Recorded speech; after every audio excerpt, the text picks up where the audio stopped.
Hello, Night Night by Lucas Newth. I sleep all night now, but when I sleep it's all nightmares. Terrible nightmares. Nightmares about the spacewalk. Every night the same nightmare where I'm out there in the suit and the tether breaks. In a dream I never see how it breaks or why it breaks, but that's what happens every time. The tether breaks and I try to grab onto the edge of the ship, but I miss and just keep going further and further away from the spacecraft. And my suit is equipped with a nitrogen blast, and I fire it up and hope that it sends me back in the direction of the spacecraft. But every time, it either doesn't fire, or it misfires, or it fires, but it fires in the wrong direction. And so I keep floating because there's nothing to stop me. But I have my radio, and I have about 45 minutes left in my primary tank, and I can hear Mission Control, and they can hear me. And the people on Earth in Mission Control, they can patch me through to maybe a girlfriend or something, and I try calling, but she doesn't pick up. So I try calling one of the other girlfriends, but she's not home. And I ask Mission Control to play me a song or something, but in a dream, they don't have any of the music that I like.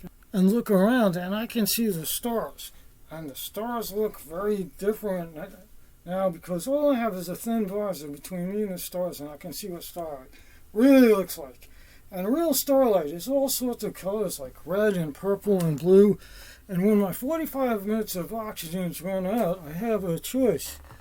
I can let them run out, or I can switch to my secondary tank, and that'll give me an extra 2 hours. And I could use the extra time to call my mom and say goodbye, or I could just keep drifting off and looking at the stars.